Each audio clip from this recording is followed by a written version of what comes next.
राजेपुर गांव के किनारे बनी एक पुरानी दुकान, जहां गांव के लोग अक्सर बैठते हैं, उसी दुकान पर आज फिर दो पुराने चेहरे दिखाई देते हैं। रवि की यह छोटी सी दुकान वर्षों से गांव की चौपाल बन चुकी है। दीवारों पर धूल की परत, पीछे की तरफ बंधे बांस और सामने एक पुराना बेंच, यही इस जगह की पहचान है। रमेश चाचा और गंगाराम बाबा हमेशा की तरह अपनी जगह पर बैठे हैं। आसपास कुछ और लोग आते जाते दिखते हैं, लेकिन इन दोनों की बातें एक अलग ही दुनिया की ओर ले जाती हैं। रवि, लगता है आज गांव और भी ज्यादा शांत है। हाँ चाचा, अब शाम का रंग भी बदल गया है। पहले कितनी हलचल रहती थी, अब जैसे हर कोई अपने में ही खो गया है। हमारे समय में इस दुकान पर बैठना एक रस्म थी। यहाँ से दिन का अंत होता था और किस्सों की शुरुआत। रवि, जो दुकान के भीतर कुछ काम कर रहा था, अब पार बैठ जाता है। उसकी आंखों में उत्सुकता है। शायद वो उन पुराने दिनों की कल्पना कर रहा है। बाबा, कोई पुराना किस्सा सुनाइए ना, कुछ ऐसा जो आपने अब तक किसी को नहीं बताया हो। कहने को तो बहुत कुछ है बेटा, लेकिन कुछ बातें ऐसी होती हैं जो वक्त के साथ दब जाती हैं और जब उभरती हैं तो सिहरन छोड़ जाती हैं। हाँ, और कुछ बातों का जिक्र करते ही ऐसा लगता है जैसे हवा का रंग बदल गया हो। तीनों के बीच एक गहरा सन्नाटा छा जाता है। आसपास के माहौल में भी एक अजीब सी गंभीरता आ जाती है। बात करीब 45 साल पुरानी है। इस दुकान के पीछे जो बाग है ना, वहां कुछ अजीब घटा था। क्या हुआ था बाबा? वहां एक जोड़ी मिला करती थी। लड़का बाहर का था, लड़की हमारे गांव की। दोनों अक्सर उस बाग में जाया करते थे, छिपकर, किसी को बिना बताए। दुकान के आसपास की रोशनी अब हल्की हो गई है। बल्ब की पीली रोशनी नीचे गिर रही है, जैसे अंधेरे से लड़ रही हो। फिर एक दिन वो दोनों अचानक लापता हो गए। गांव में तरह तरह की बातें होने लगी। कोई कहता भाग गए, कोई कहता कुछ अनहोनी हुई। कुछ लोगों ने रातों में बाग से अजीब सी आवाजें सुनी, कभी किसी की रोने की, कभी किसी के चलने की। रवि ध्यान से सुन रहा है। उसकी सांसें गहरी होती जा रही हैं, जैसे कहानी उसे खींच रही हो। क्या कभी कुछ दिखा बाबा? लड़का तो कभी नहीं दिखा, पर लड़की की चीखें कई रातों तक सुनाई दी। और एक रात गांव के एक बुजुर्ग ने कहा कि उसने उस बाग में किसी को चलते देखा था, पर जब पास जाकर देखा तो वहां कुछ नहीं था। पास की दीवार पर लगी एक पुरानी तस्वीर रवि की नजर में आती है। एक मेले की तस्वीर, जिसमें एक अनजान युवक और युवती दिखते हैं। शायद वही जोड़ी। रवि, उस बाग में अब कोई नहीं जाता। कहते हैं वहाँ एक सीमा है जिसे पार करते ही कुछ बदल जाता है। अगर तुझे सच जानना है तो वहां जाना होगा, पर याद रख, वहां जो दिखेगा वो तेरा पीछा नहीं छोड़ेगा। हवा अब ठंडी हो चली है। दुकान का बल्ब टिमटिमाने लगा है, जैसे गांव की रूह जाग गई हो और अब किसी को पुकार रही हो। राजेपुर की सुबह बाकी गांवों जैसी ही लगती है। चिड़ियों की चहचहाहट, कुएं से पानी खींचती औरतों की आवाजें और खेतों की ओर जाते कुछ किसान। लेकिन इस सुबह में कुछ अलग है। रवि की आंखों में नींद कम और उलझन ज्यादा है। शायद रात की बातें उसके जहन में रह गई हैं। रवि अपनी दुकान के सामने बैठे हुए कुछ सोच रहा है।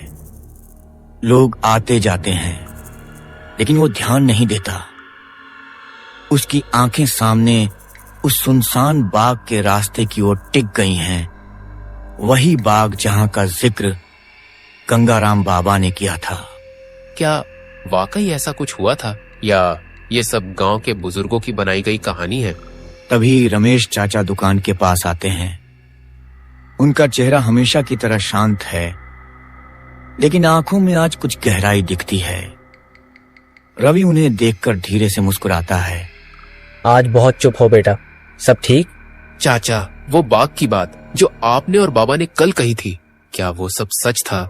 बेटा, गांव की जमीन बहुत कुछ जानती है, लेकिन वो सबको नहीं बताती। जो देखा है वो समझता है, बाकी लोग बस कहानी कहते हैं। रवि के चेहरे पर जिज्ञासा साफ झलकती है। उसका मन अब खुद जाकर उस जगह को देखने को कह रहा है। वो जानता है कि जवाब वहीं मिलेंगे जहां से डर शुरू होता है।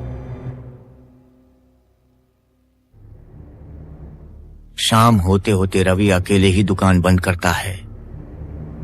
हवा में हल्की ठंडक है और आसमान पर बादल मंडरा रहे हैं। वो बिना किसी से कुछ कहे उस सुनसान बाग की ओर बढ़ता है। राजेपुर का यह बाग अब वीरान हो चुका है। कभी यहां आम और जामुन के पेड़ लदे रहते थे, बच्चे खेलते थे और हरियाली झूमती थी।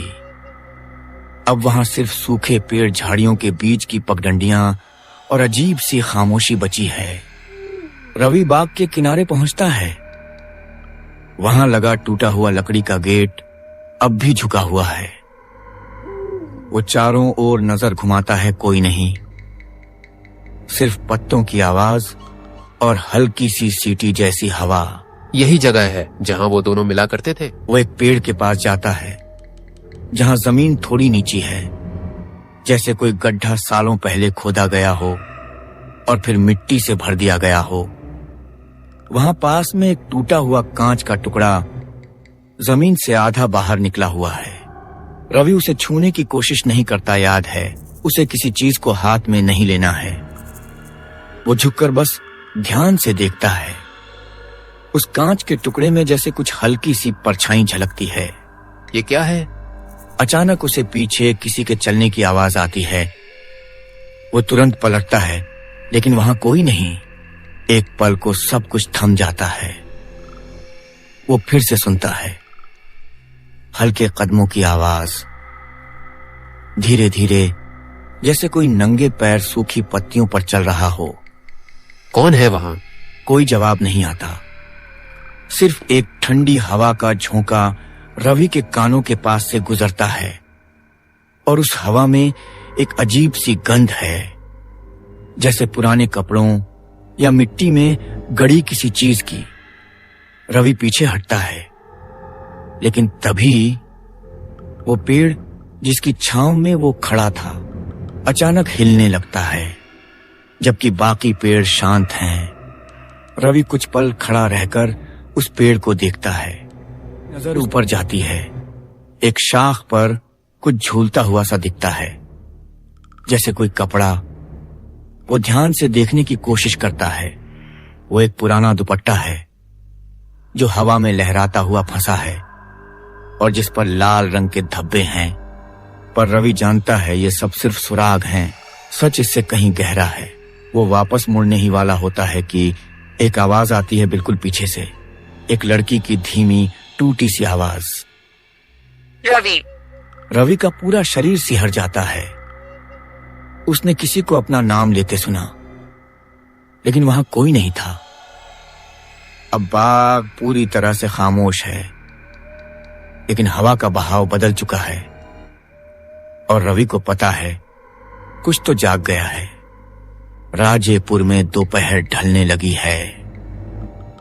गांव की गलियों में हमेशा की तरह हलचल है, लेकिन रवि के मन में कुछ और ही चल रहा है। कल रात बाग में जो कुछ हुआ, वो आवाज, वो दुपट्टा और वो परछाइयां सब उसके मन में चुभ सी गई हैं। वो अब दुकान पर अकेला बैठा है।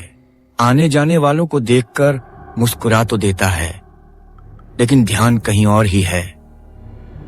पास ही रखे स्टूल पर गंगाराम बाबा आते हैं।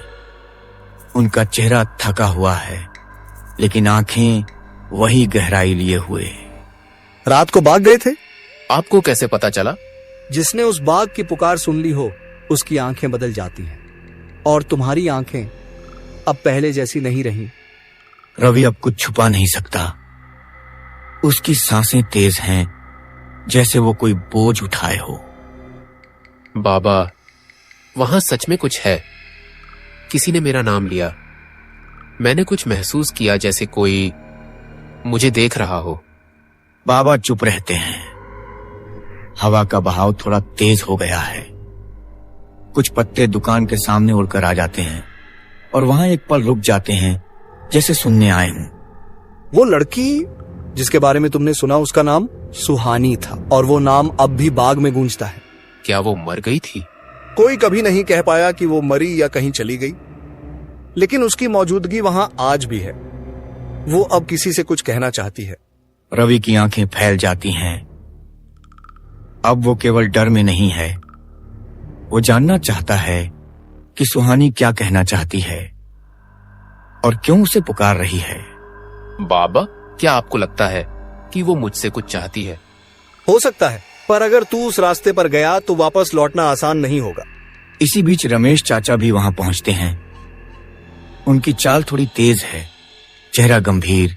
रवि, बाग से दूर रहो। जो कुछ हमने देखा सुना वो सिर्फ कहानियां नहीं थी। मैं जानता हूँ, मैं उस दिन वहां था जब आखिरी बार सुहानी दिखी थी। अब सबकी नजरें रमेश चाचा पर टिक गई हैं। आप वहां थे? हाँ, सुहानी और वो लड़का अर्जुन, हम तीनों स्कूल में साथ पढ़ते थे। मैंने कभी नहीं सोचा था कि उनकी कहानी इतनी भयावह होगी। गंगाराम बाबा ध्यान से रमेश चाचा की बात सुन रहे हैं, जैसे पुरानी तस्वीरों में खो गए हों। उस दिन भी शाम थी। अर्जुन और सुहानी बाग की ओर गए थे। मैंने उन्हें जाते देखा और फिर कुछ देर बाद एक चीख सुनाई दी। चारों ओर सन्नाटा छा गया है। दुकान के आसपास के लोग अब धीरे धीरे दूर चले गए हैं। बातें अब सिर्फ 3 लोगों के बीच रह गई हैं और एक रहस्य के बीच। फिर आपने क्या देखा? मैं जब बाग के पास पहुंचा तो वहां सिर्फ सुहानी का दुपट्टा था, जिस पर खून के धब्बे थे। अर्जुन कभी नहीं मिला। और तभी से बाग की रातें बदल गईं। हर अमावस की रात वहां किसी के कदमों की आवाज आती है और एक नाम गूंजता है। हाँ, रवि का चेहरा अब और गंभीर हो गया है। वो इस कहानी का हिस्सा बन चुका है, अब चाहे वो चाहे या ना चाहे। क्या आज रात अमावस है? हाँ। रमेश चाचा और गंगाराम बाबा दोनों उसे देखते हैं, चुप, शांत, लेकिन भीतर से बेचैन। अगर जाना ही है तो खाली मत जाना। पर कुछ ले जाना भी मत। वो पहचानती है इंसानों को, पर डर जाती है उनके साथ लाए बोझों से। रवि सिर झुकाकर उनकी बात मानता है। सूरज ढलने लगा है। आज की रात उस बाग में फिर कोई कदम रखेगा और शायद इस बार कोई जवाब मिल जाए, या फिर कोई और राज हमेशा के लिए खो जाए। गांव पर अब रात की चादर उतर चुकी है। आसमान काला है, चांद कहीं नहीं दिखता, सिर्फ तारों की झिलमिलाहट और दूर कहीं से आती सियारों की आवाजें। राजेपुर की गलियां जो दिन में जीवन से भरी होती हैं, अब वीरान हो चुकी हैं। गांव के एक कोने में रवि अपनी दुकान के बाहर खड़ा है। उसकी आंखें सामने उस रास्ते को देख रही हैं जो सीधे बाग की तरफ जाता है। उसके पीछे थोड़ी दूरी पर गंगाराम बाबा और रमेश चाचा खड़े हैं। दोनों चुप हैं, कोई कुछ नहीं कहता। शब्द अब बेकार हैं। अब वक्त है उस अज्ञात की ओर कदम बढ़ाने का। बेटा, याद रख, हर आत्मा की अपनी पीड़ा होती है। उसे सुन, लेकिन भीतर मत ले जा। अगर कुछ अजीब महसूस हो तो आंखें बंद करना। कभी कभी दिखने वाला सच इंसान की समझ से परे होता है। हाँ। रवि उनके शब्दों को मन में बिठा लेता है। वो चुपचाप बाग की ओर बढ़ता है। हवा अब अलग चल रही है, धीमी, ठंडी और कुछ कहती हुई। बाग का पुराना रास्ता अब पूरी तरह अंधेरे में डूबा है। उसके दोनों ओर झाड़ियों की परछाइयां हिल रही हैं, जैसे कोई छिपकर उसे देख रहा हो। रवि बिना रुके आगे बढ़ता है। बाग का मुख्य द्वार एक टूटा हुआ लकड़ी का चौखट अब भी वहीं है। वो झुका हुआ पर अब भी खड़ा है। रवि वहां पहुंचता है और अंदर कदम रखता है। अंदर घुसते ही तापमान जैसे कुछ डिग्री गिर गया हो। हवा अब बिल्कुल स्थिर है। पेड़ भी अब हिल नहीं रहे।